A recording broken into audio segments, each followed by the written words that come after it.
Hi team, it's Cam at Premier Property, and does the week come around so quickly, right?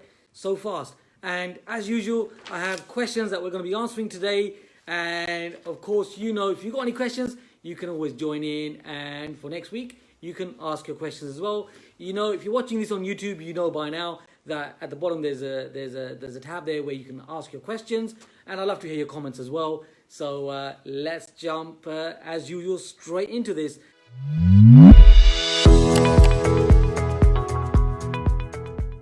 And of course, we have our regular part of our Premier Property community. Palashi is asking the first question, always here first. And I love the fact that you're moving forward. And your questions, have you noticed? Palashi's questions each week, I've started from research, and she's now on to refurbs today. I'll explain what I mean. So Palashi is asking, she's saying, "Hi Cam, please can you explain how we can manage the property refurb efficiently before putting in on the market for rental?" And Palashi is saying, especially if the property bought is located a bit far out, should we hand over the keys to the builders or contact a letting agent to manage the refurb while it's going on? How can we manage this more efficiently and remotely? So Palashi, I'm going to answer this question right now for you. If you're watching this right now and you are here for the first time, just to give you a quick reminder, if you're watching on YouTube, feel free to subscribe to our channel.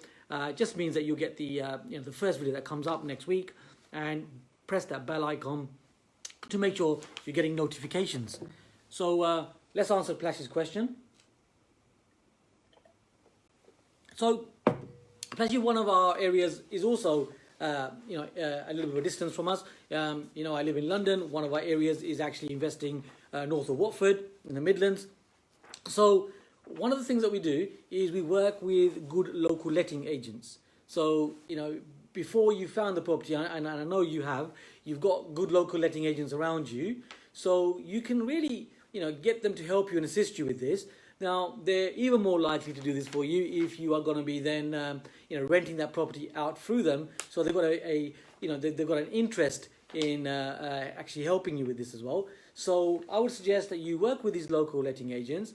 They can help you semi-project manage this in terms of dropping keys, collecting keys, having a little look around when required. So a good letting agent will actually do this. They'll go above and beyond what they're meant to be doing, and they will do this like they do for us. So that's one thing that you can do. Second thing is WhatsApp.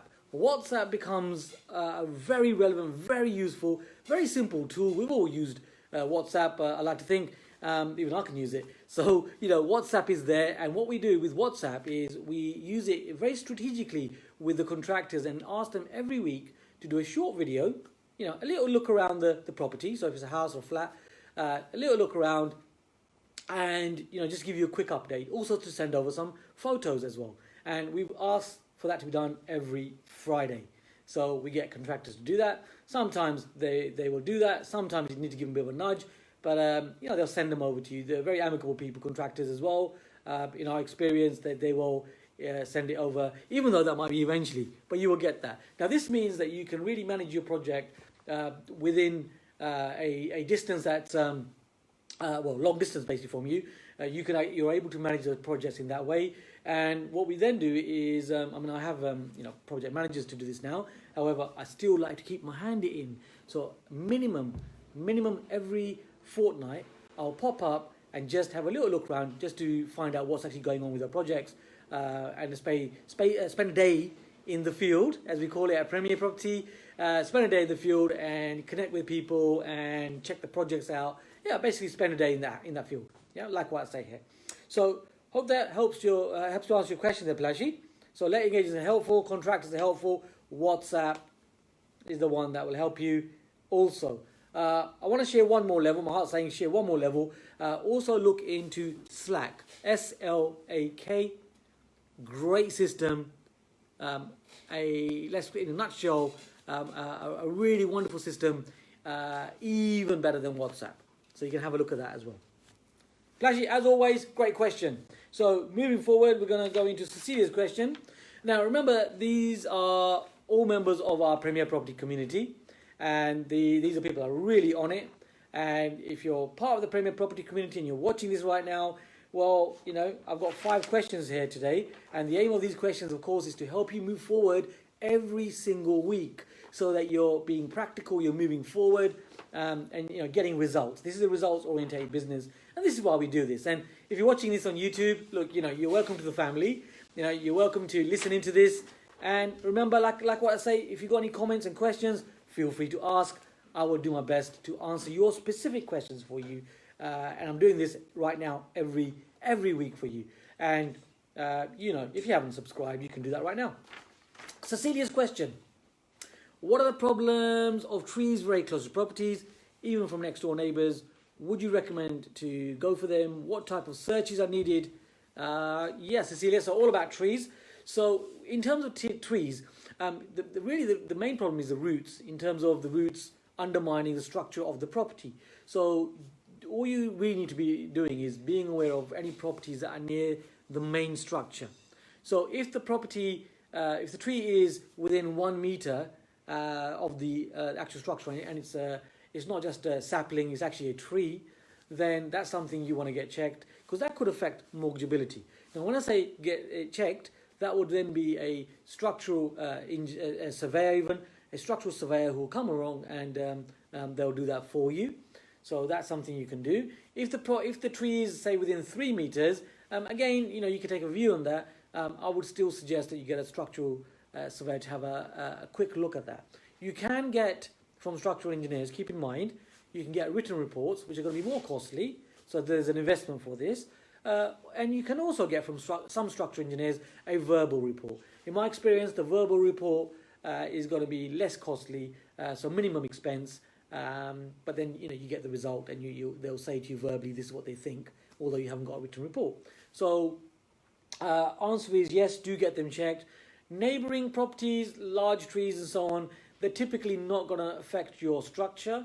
It does depend on the size of the tree. Obviously, if you've got a 500-year-old tree there might be tree preservation orders and things like that if you need to cut that down. So these are things that you want to be assessing. But typically, in neighbourhood properties, for properties like buy-to-lets and HMOs, you're usually going to be fine. Just look at that, adhere to that 1 meter and 3 meters, like what I say. So a very specific question there by Cecilia. So that's really good. And moving forward, we've got Ellen. So Ellen Erickson. Now this lady is on it. I have to say that because she is. So Ellen, let's hear Ellen's question. Of course, I read this off the cuff as you're noticing, and I just want to share with you on how we're doing things, and that's all I'm sharing is what we're doing at Premier Property. So hopefully this is benefiting you as well. Ellen's question: when selling a mixed-use property, shop on ground floor and flat above, she's put in brackets, I assume the buyer needs a mixed-use property mortgage.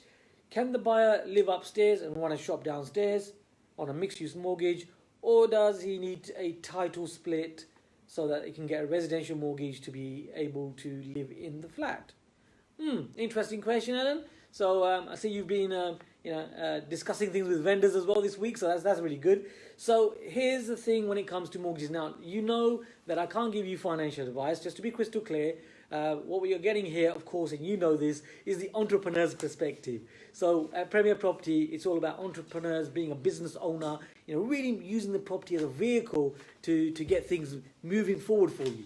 So I'm going to answer this as an entrepreneur, and I'm going to share with you the way we do things. So as a business owner, as a business owner where they've got let's say a retail premises downstairs and they're living upstairs, for example, like a newsagents, for example, the old traditional type of newsagents, that type of thing, which my mum used to think is a proper business. In fact, I even bought her a newsagents because that was her dream. That was her dream, to have a newsagents. Anyway, cut a long story short, moving forward. So if you're in that scenario where you're living upstairs and the owner is downstairs, then really what they can get is they can get a commercial mortgage and a business orientated mortgage, which is a commercial mortgage, which will assess commercial mortgage in the sense that it's a owner-occupied property, it's a business owner, and they will get financing according to that. Remember, no financial advice, but we've had mortgages like that. Like I mentioned, with businesses, traditional businesses, you can do it that way. If you want to get a title split, that is another avenue. So with splitting a title will typically mean you now have two entities. So you may decide to have the commercial element, and upstairs you've got the residential element. And at the point when it's title split, that then you can create a lease onto. So typically 125 years lease for a residential property upstairs, and the commercial lease can be really whatever it needs to be decided. So it could be 5 years, 10 years. 10 years plus typically becomes financially viable in terms of getting mortgages. So at that point, yes, you're quite right. The residential then could be a residential mortgage, whether that's a residential person living there, or whether that is a buy-to-let scenario where it's rented out. And the downstairs will then be a commercial property, and typically the mortgage will be on the bricks and mortar of that, or more so, the valuation will be done on the income that business is actually making. So commercial mortgages and residential mortgages, or like what I said at the beginning, a business owner mortgage, which will be a commercial mortgage as well. Different lenders, what we find, have different appetites at different times, and the group, depending on the bank, depending on what the flavor of the month is in terms of what they want to invest in. That's what you want to be finding. So we found NatWest to be very useful at certain times. Also, Lloyd's are very useful at certain times, but it keeps changing, and that you can check in with a good mortgage broker. If you need one, let me know, and of course I'll help you with this as well. Ellen, I hope you're liking that question. And team, if you're liking the question, feel free to share a little thumbs up or a smiley face or some kind of emoji that you can get to right now. Just makes it that bit more exciting. Oh, look at that. Thank you there. Plash is watching this as well. Ivana is here. I can see a number of you. Brilliant.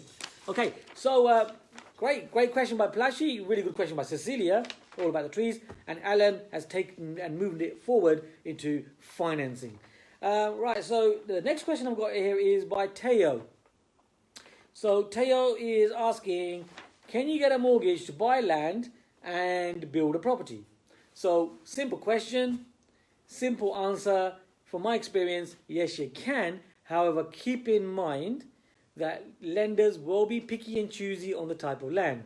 So if you've got potential to develop on there, or even better, if you've got planning permission on that land, then the lenders will take a view. They will still only lend on the land initially. You can add different aspects to this, so they might lend on the land value as well, but initially they will lend on the land, and they will see the land as land. So you've got more chance, in my experience, around, I wouldn't say necessarily it's always 50% on land.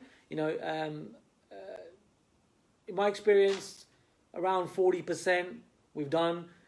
We tend to get, it's normally not just land what we bought. We usually buy properties on land, but in terms of land, 40% is where they're looking at. Or derelict properties. We bought derelict properties where they will see that as land itself. Even though there's a property on it, they will say, okay, well, actually, the property is derelict, so it doesn't really mean anything. It is still land. They will take the conservative view when they're lending money. So hope that this is answering your question. So you're at 40 to 50% of the land value. That's what it will be. So that's with the land there. And yes, you can. I mean, provided you can get planning permission on there. That's a whole another realm of a different question and answering that as well. Something that we can do at maybe on another stage of these types of videos here. I'll share with you how you can do that as well. But on land, that's the answer, Teo. So very direct answer, succinct. 40 to 50% is what we find, even though there might be a derelict property or its land is valued like this. Answer your question. And I've just had this thrown at me here. Okay, so questions are being asked here. Okay, so we've got Adam. So Adam is asking, right, so Adam's got a couple of questions there. So Adam, we're going to go into this. Hopefully you're watching this as well. So Adam is asking, Adam is one of our Premier Property Inner Circle members. And he's saying, on behalf of some of the PPIC members. So not for you, Adam, but for the PPIC members. Okay, that's fine. So how to get short-term finance on bridging loan for acquiring a large house which has potential to easily convert into flats. Converting flats will definitely release much more equity once complete within 3 to 6 months maximum. What are the interest rates of short-term finance?